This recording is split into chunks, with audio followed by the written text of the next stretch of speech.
वसुदेवसुतं देवं कंसचाणूरमर्दनं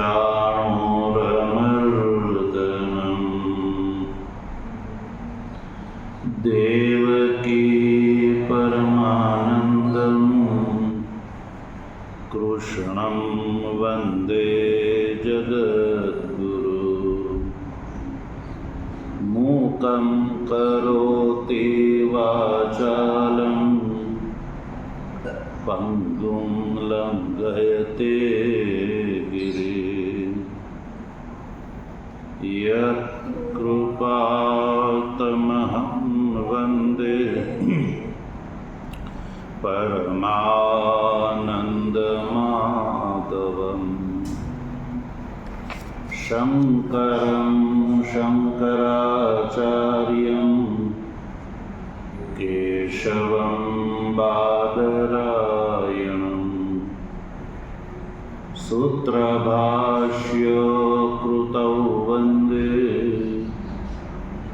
भगवन्तौ पुनः पुनः।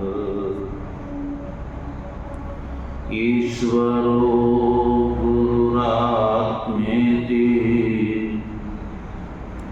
मूर्तिभेद विभागिने व्योमवद्व्याप्तदेहाय दक्षिणामूर्तये नमः। ओम शांति शांति शांति।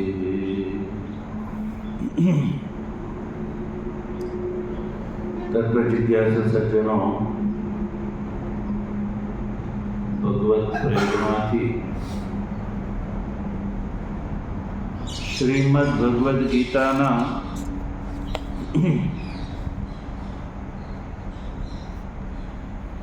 ત્રીજા અધ્યાયના પ્રથમ શ્લોકના વ્યાખ્યાનના પ્રસંગમાં ભગવાન ભાષ્યકાર જ્ઞાન કર્મ સમુચ્ચયવાદી વૃત્તિકારનું ખંડન કરે છે.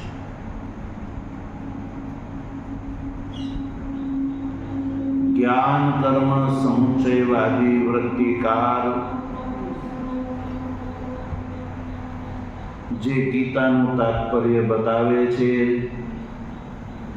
એ દોષથી યુક્ત છે, એટલે એમાં ભૂલો રહેલી છે.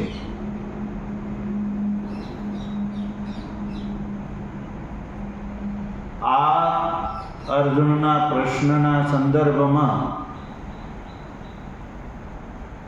વૃત્તિકારે જ્યારે વ્યાખ્યાન કર્યું છે, તૃતીય અધ્યાયના પ્રથમ શ્લોકમાં જે અર્જુનનો પ્રશ્ન છે એ પ્રશ્નના અર્થમાં જ્યારે વૃત્તિકારે વ્યાખ્યાન કર્યું છે ત્યારે અર્જુનના પ્રશ્નનો જે અર્થ છે, અર્જુનના પ્રશ્નનો જે અર્થ છે એને અન્યથા કલ્પના કરીને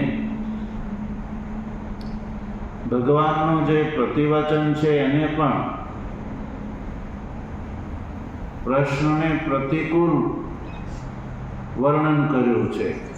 કોણે? વૃત્તિકારે. કારણ કે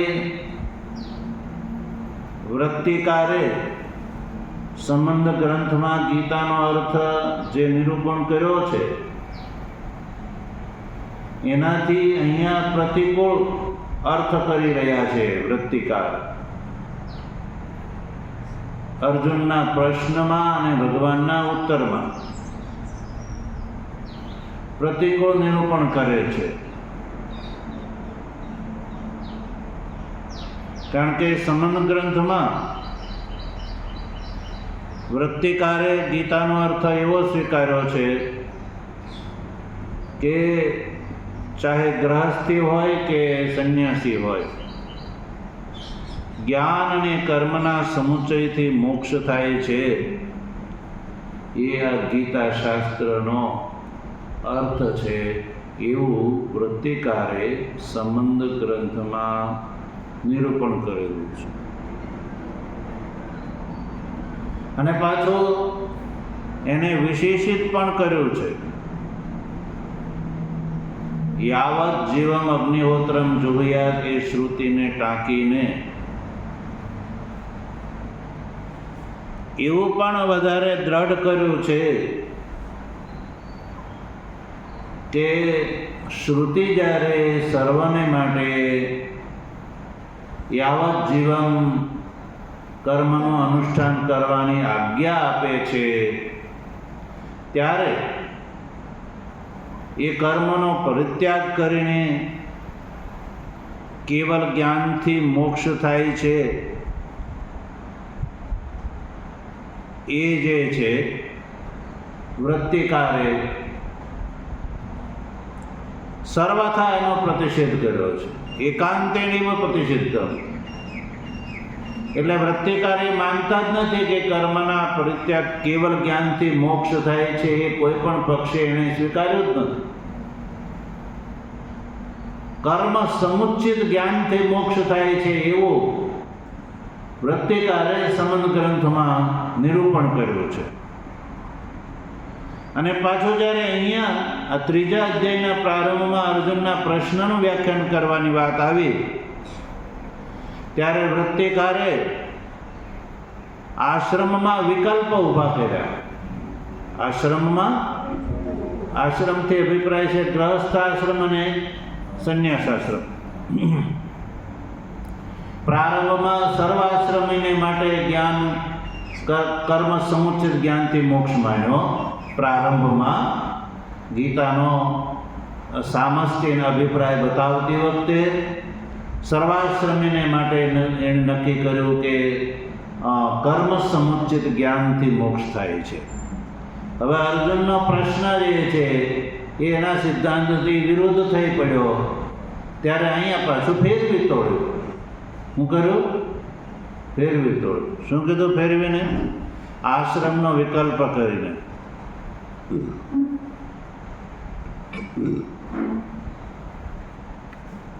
આશ્રમમાં વિકલ્પ ઊભો કરીને જે યાવત જીવ શ્રુતિ વિહિત જે કર્મ છે એનો પરિત્યાગ કર્યો, પરિત્યાગ બતાવ્યો.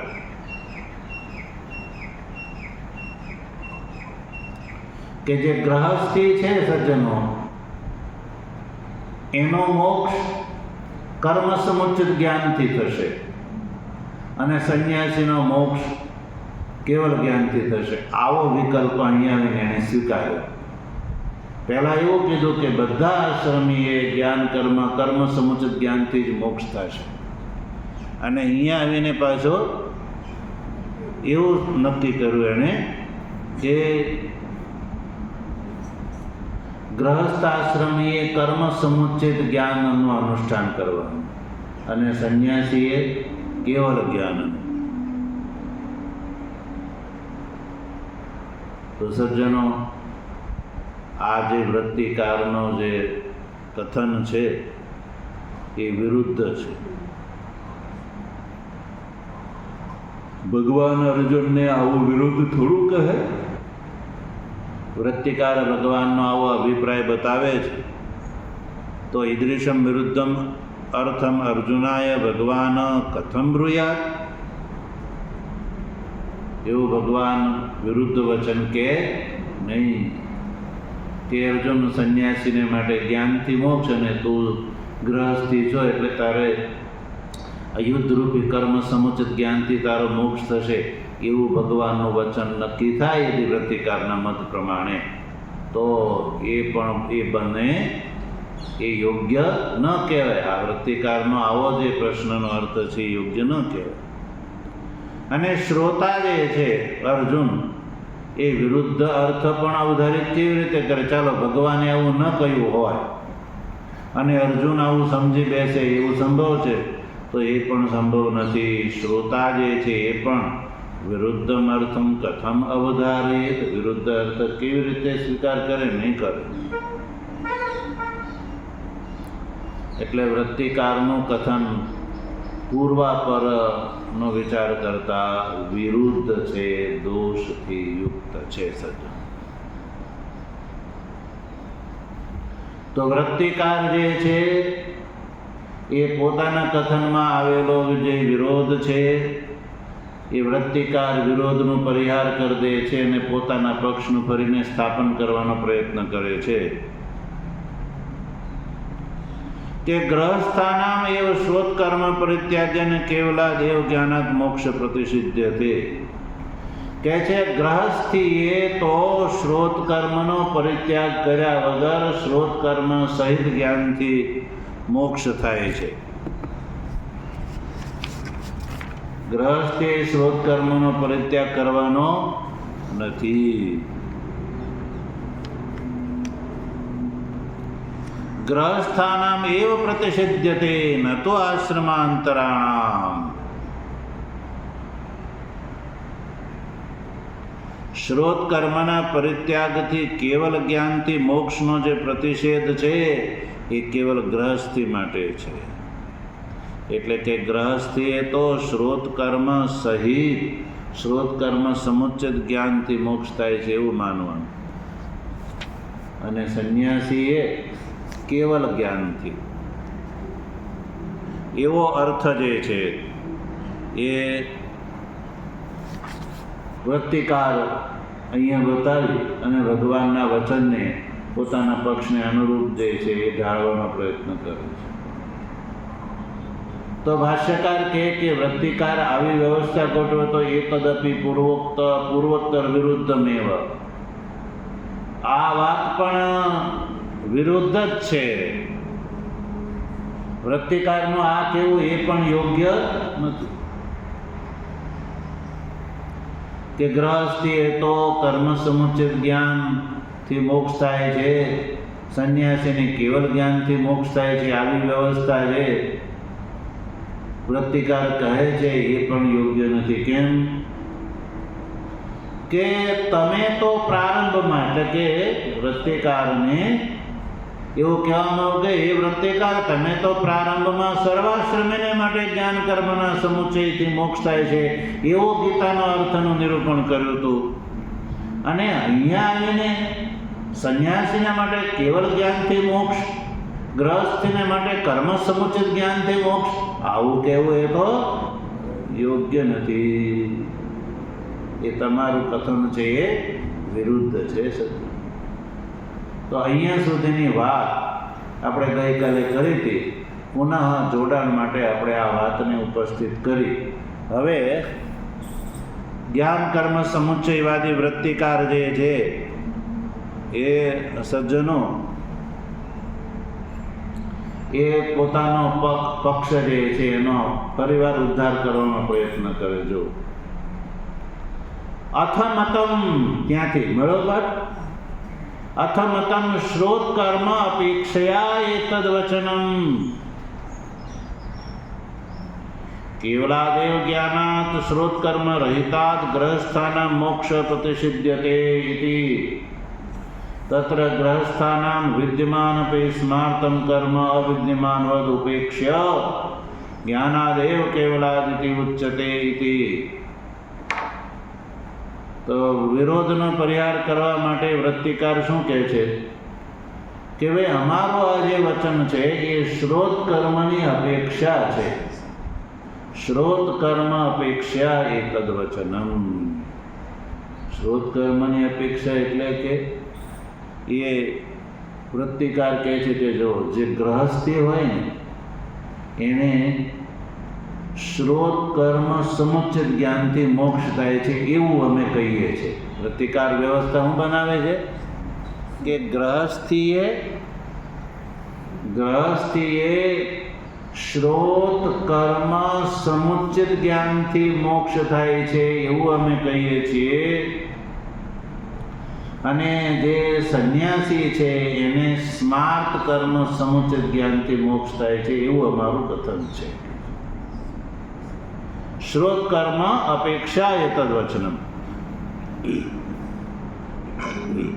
એટલે કે કેવલાદેવ જ્ઞાનાત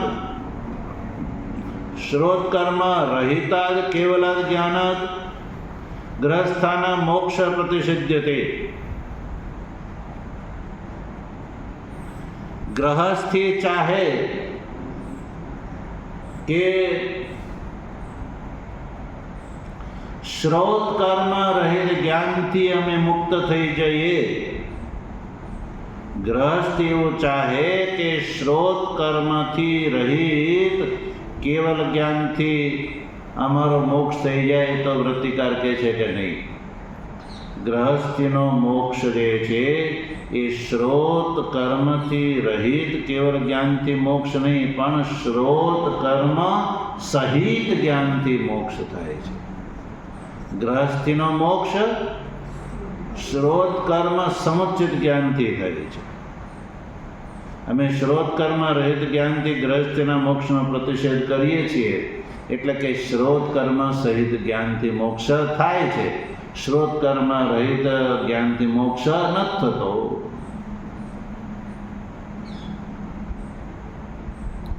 આવો વૃત્તિકાર વ્યવસ્થા પોતાના મતમાં બનાવે તો વૃત્તિકાર આગળ પોતાના મતને સ્પષ્ટ કરતા કહે છે કે જો તત્ર ગ્રહસ્થાનામ વિદ્યમાનમ અપી સ્માર્તમ કર્મ અવિદ્યમાનવદ ઉપેક્ષ્ય જ્ઞાનાદેવ કેવલાદ ઇતિ ઉચ્યતે. કહે છે કે જે ગ્રહસ્થી છે, ગ્રહસ્થને માટે સ્માર્ત કર્મ વિદ્યમાન હોવા છતાં પણ અવિદ્યમાનની જેમ ઉપેક્ષા કરીને જ્ઞાનાદ એવ કેવલાદ મોક્ષ પ્રતિષિધ્યતે એવું અમારું કથન છે, વૃત્તિકાર કહે છે. એટલે કે ગ્રહસ્થીએ તો શ્રોત કર્મનું અનુષ્ઠાન ક્યારેય છોડવાનું નથી. ગ્રહસ્થીનો મોક્ષ શ્રોત કર્મ સહિત જ્ઞાનથી થાય છે એવું અમારું કથન છે.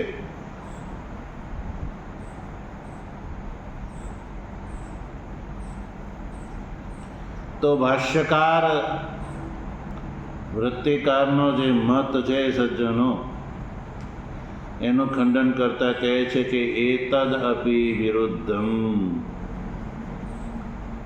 જ્ઞાન કર્મ સમુચ્ચયવાદીનો આ જે કથન છે સજ્જનો, એ પણ ગલત છે કે સ્માર્ત સમુચ્ચિત જ્ઞાનાત સંન્યાસીના મોક્ષ અને સ્માર્ત શ્રોત અને સ્માર્ત ઉભય કર્મ સમુચ્ચિતાદ ગ્રહસ્થાનામ ચ મુક્તિ. ગ્રહસ્થે શ્રોત અને સ્માર્ત બેવ કર્મ કરવાના અને સંન્યાસીએ કેવલ સ્માર્ત કર્મનું અનુષ્ઠાન. એટલે ગ્રહસ્થીનો મોક્ષ શ્રોત અને સ્માર્ત બંને કર્મથી સમુચ્ચિત જ્ઞાનથી મોક્ષ, અને સંન્યાસીને માટે કહે છે સ્માર્ત કર્મ સમુચ્ચિત જ્ઞાનથી મોક્ષ. આવી વ્યવસ્થા અમે કરીએ છીએ. તો ભાષ્યકાર કહે છે એતદપી વિરુદ્ધમ. વૃત્તિકારનું આ કહેવું જે છે એ પણ વિરુદ્ધ છે, યોગ્ય નથી. કેમ?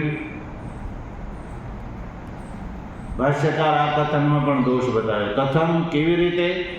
તો કહ્યું કે ગ્રહસ્થસ્ય એવ સ્માર્ત કર્મણા સમુચ્ચિતાદ જ્ઞાનાત મોક્ષ પ્રતિષિધ્યતે ન તો આશ્રમાંતરાણામ ઇતિ કથમ વિવેકીભિ શક્યમ અવધારયિતુમ. કહે છે કે આ શેના આધારે નક્કી કરવું ભાઈ? વિવેકીએ આ વાત શેના આધારે નક્કી કરે કે વિવેકી એવું કેવી રીતે માને કે ભાઈ ગ્રહસ્થે શ્રોત કર્મ સમુચ્ચિત જ્ઞાનથી મોક્ષ અને સંન્યાસી કેવલ સ્માર્ત કર્મ સમુચ્ચિત જ્ઞાનથી મોક્ષ. આવો જે વિવેકી જે મુમુક્ષુ છે એને શેના આધારે કરવો? કથમ કેવી રીતે?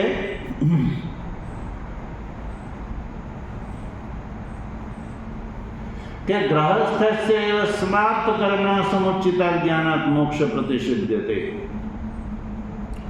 ગ્રહસ્થને માટે સ્માર્ત કર્મ સમુચ્ચિત જ્ઞાનથી મોક્ષનો પ્રતિષેધ અને આશ્રમાંતરણ અને સંન્યાસીને માટે પ્રતિષેધ નહીં. સંન્યાસીનો સ્માર્ત કર્મ સમુચિત જ્ઞાનથી મોક્ષ થાય અને ગૃહસ્થીનો સ્માર્ત કર્મ સમુચિત જ્ઞાનથી મોક્ષ ન થાય. આ વાત નક્કી કેવી રીતે કરવી છે? વિવેકી કથમ અવધારયિતુમ શક્યમ. વિવેકી સજ્જનો શેના આધારે આ નક્કી કરે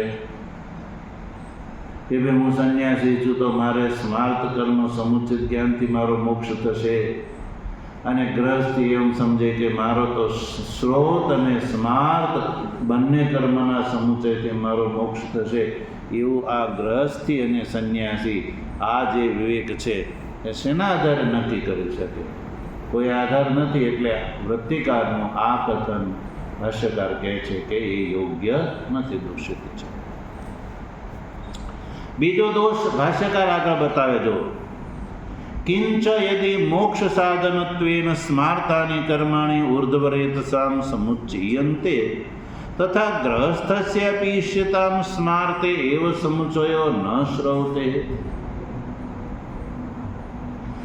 ભાષ્યકાર કહે છે કે હે વૃત્તિકાર, મોક્ષના સાધન રૂપથી સ્માર્ત કર્મનો સમુચય સંન્યાસી માટે તું બતાવે છે કે મોક્ષના સાધનના રૂપમાં સંન્યાસીને માટે તમે એવું કહો છો કે સંન્યાસીનો મોક્ષ સ્માર્ત કર્મ સમુચિત જ્ઞાનથી થાય છે.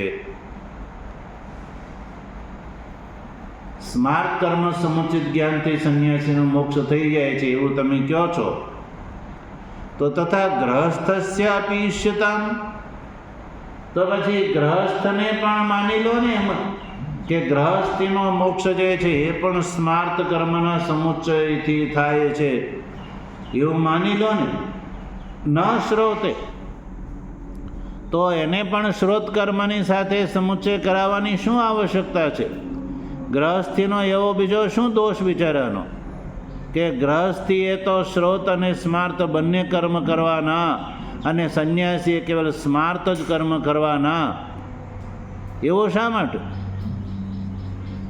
એટલે એકલા સ્માર્ત કર્મના સમુચયથી જો સંન્યાસીનો મોક્ષ થઈ જતો હોય તો ભાઈ ગ્રહસ્થીના મોક્ષને પણ એકલા સ્માર્ત કર્મના સમુચયથી માની લો ને. શ્રોત કર્મ ગ્રહસ્થીને શા માટે કરાવવા છે ભાઈ તમારે?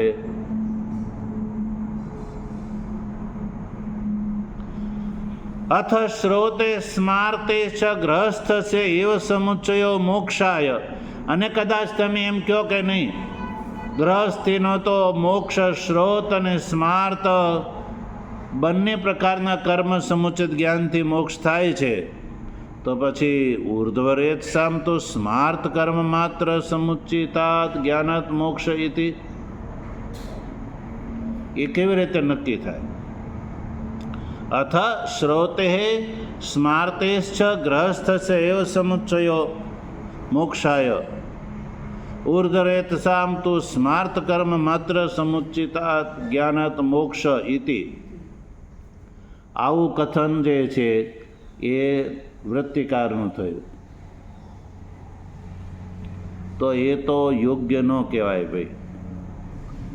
ગ્રહસ્થીએ શ્રોત અને સ્માર્ત બંને કર્મ કરવાના અને ઉર્ધ્વરેત સંન્યાસીએ કેવળ સ્માર્ત કર્મ કરવાના, એ તો અન્યાય કહેવાય. કેમ કે તત્ર એવમ સતી, જો તમારી આ કથનને સ્વીકારવામાં આવે તો ગ્રહસ્થસ્ય આયાસ બાહુલ્યાત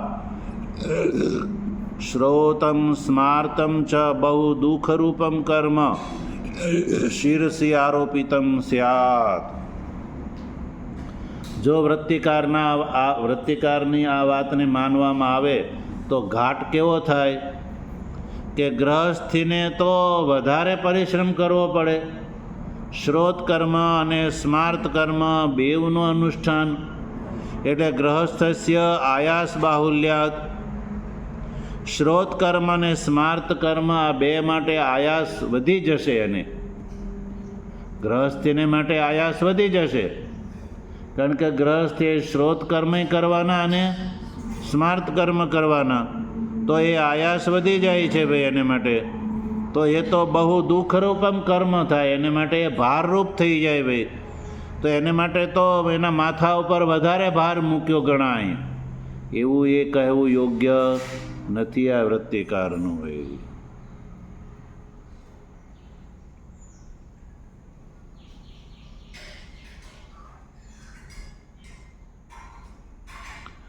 તો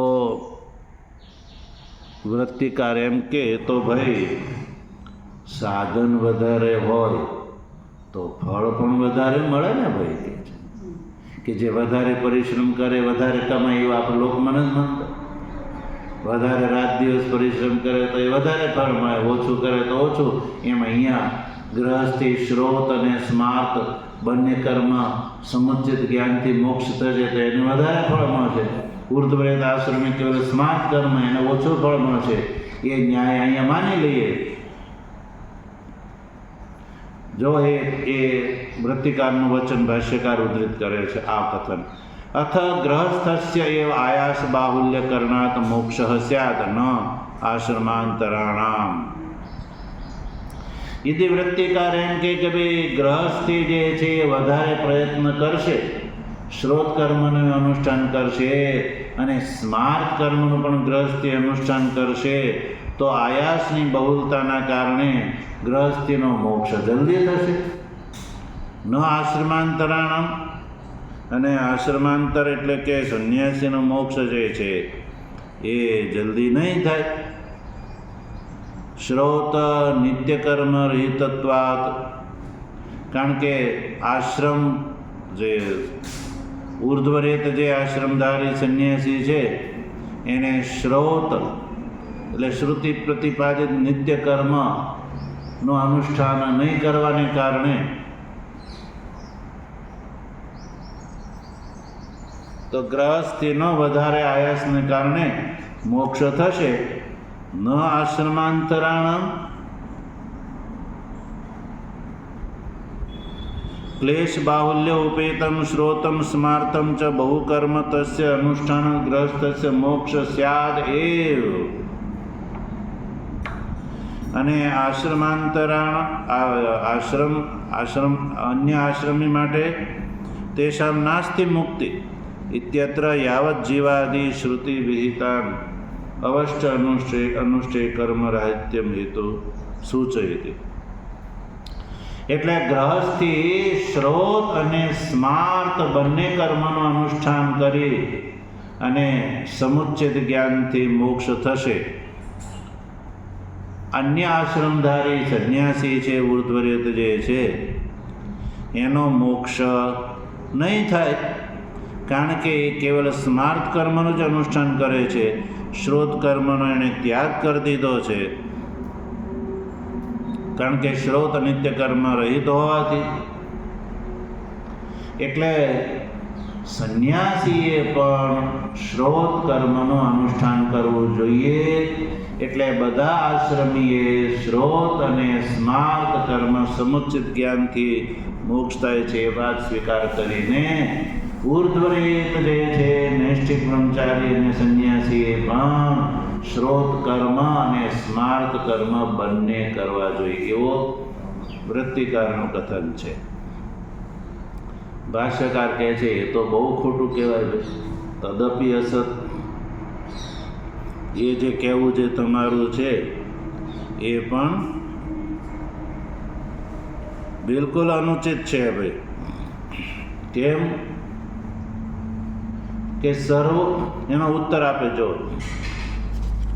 ભાષ્યકાર કહે છે કે ભાઈ સર્વોપનિષત્સુ ઇતિહાસ પુરાણ યોગ શાસ્ત્રેષુ ચ જ્ઞાન અંગત્વેન મુમુક્ષુઃ સર્વકર્મ સંન્યાસ વિધાનાત.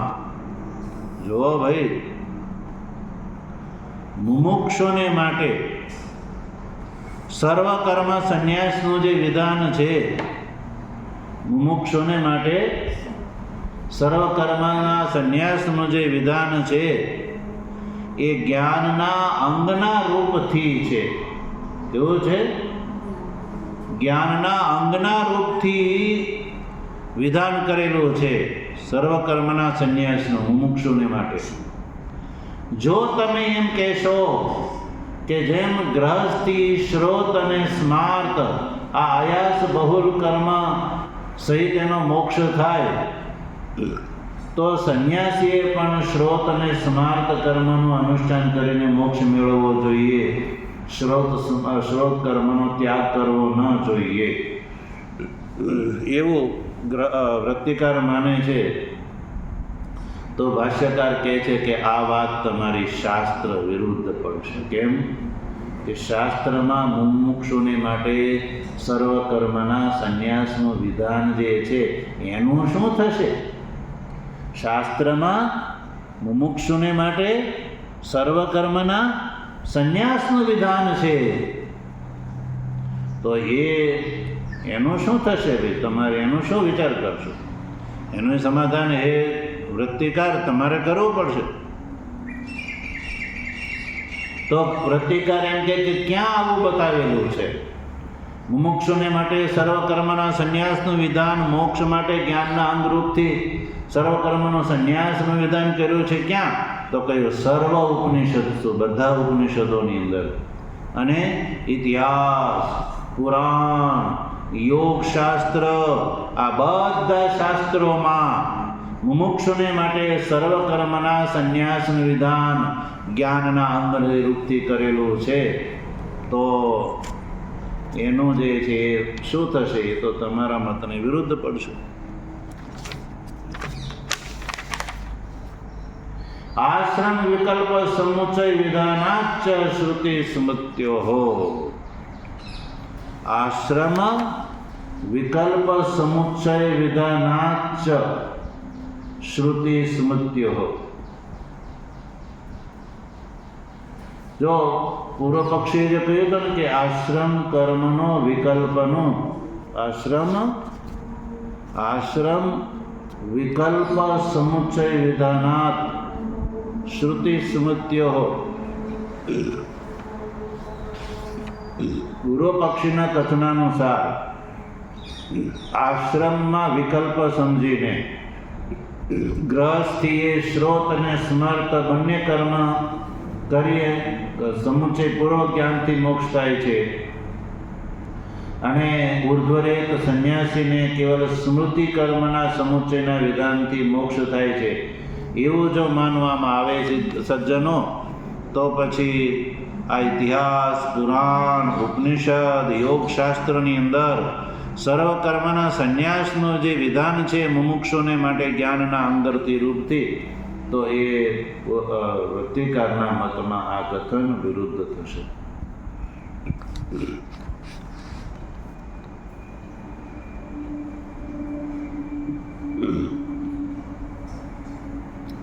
એટલે એ કહેવું બનતું નથી.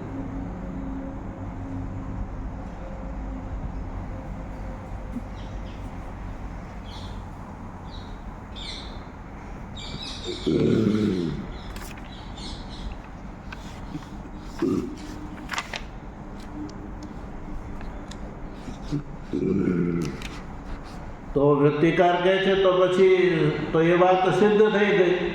સર્વાશ્રમિણામ જ્ઞાન કર્મણો સમુચ્ચય. તો પછી એવું માની લો ને, બધા કયા ગ્રહસ્થી હોય કે ચાહે વાનપ્રસ્થી હોય, સર્વાશ્રમીને માટે જ્ઞાન કર્મના સમુચયથી મોક્ષ થાય છે એ વાત માની લો, તો આ જે દોષ છે એ દૂર થઈ જશે. તો સિદ્ધાંતિ કહે છે કે ન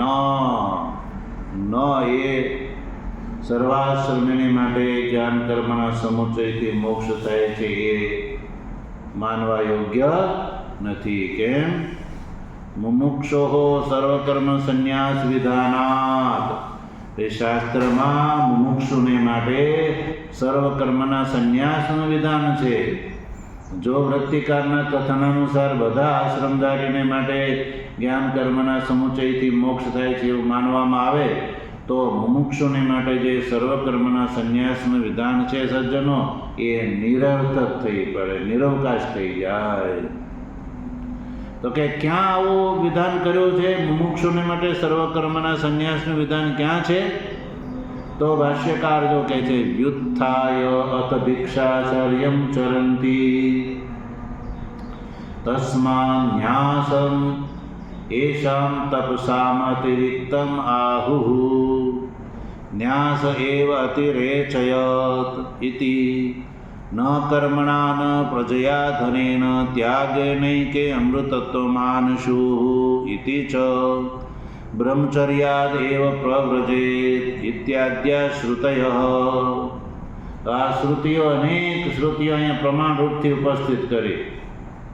આ બધી શ્રુતિઓ જે છે એ મુમુક્ષુની માટે સર્વકર્મના સંન્યાસનું વિધાન કરે છે. પછી સ્મૃતિ જોઈ છે, સ્મૃતિ જોઈ લો કે છે त्यज धर्मम धर्मं च उभे सत्यानृते त्यज उभे सत्यानृते त्यक्त्वा येन त्यजसि तत्यज. આ સ્મૃતિ સંસારમેવ નિસારમ દૃષ્ટ્વા સારદિદૃક્ષયા પ્રવજંત્ય કૃતોદ્વાહ પરમ વૈરાગ્યમાશ્રિતા ઇતિ આ બૃહસ્પતિનું વચન. ગીતાનું વચન લઈ લો. કર્મણા બદ્ધતે જંતુર્વિદ્યા ચ વિમુચ્યતે તસ્માत् કર્મન કુર્વન્તિ યતયઃ પારદર્શિનઃ ઇતિ શુકાનુશાસનમ. આ અને આગળ આ જ ગીતામાં ઇહાપી ચ સર્વકર્માણિ મનસા સંન્યસ્ય, આ ગીતાનું વચન છે. કર્મણા બદ્ધતે જંતુ એ શુક અનુશાસન મહાભારતનું વચન છે. તો સજ્જનો, ભાષ્યકારે અહીંયા અનેક શ્રુતિ વાક્યો અને સ્મૃતિ વાક્યો અહીંયા ઉપસ્થિત કરી અને કહ્યું કે મુમુક્ષુને માટે તો સર્વકર્મના સંન્યાસનું વિધાન છે. એટલે મુમુક્ષુને જ્ઞાન કર્મના સમુચ્ચયથી મોક્ષ થાય છે, સર્વાશ્રમીને માટે જ્ઞાન કર્મના સમુચ્ચયથી મોક્ષ થાય છે. એ વાત માનવા યોગ્ય નથી, શાસ્ત્રની વિરુદ્ધ પડે છે સજ્જનો. હવે આ જે શ્રુતિ અને સ્મૃતિ વાક્યો છે એનો જે સામાન્ય અર્થ છે જે ભગવાન ભાષ્યકારે મુમુક્ષુને માટે સર્વકર્મના સંન્યાસના વિધાન છે અને સર્વકર્મ સંન્યાસપૂર્વક જ્ઞાનથી મોક્ષ થાય છે એ વાતમાં ઉપસ્થિત કરેલા બધા પ્રમાણ છે એનો વિશેષ વિચાર આપણે આવતીકાલે કરીશું. ઓમ વસુદેવ સુતં દેવં કંસચાણૂરમર્દનમ દેવકી પરમાનંદમ કૃષ્ણં વંદે જગદ્ગુરુ. મુખં કરોતિ વાચાલં પંગું લંઘયતે ગિરિં યત્કૃપાતમહં વંદે પરમાનંદમાધવં. શંકરં શંકરાચાર્યં કેશવં બાદરાયણં સૂત્રભાષ્યકૃતૌ વંદે ભગવन्तौ પુનઃ પુનઃ. ઈશ્વરો ગુરુરાત્મેતિ મૂર્તિભેદવિભાગિને વ્યોમવદ્વ્યાપ્તદેહાય દક્ષિણામૂર્તયે નમઃ. ઓમ શાંતિ શાંતિ.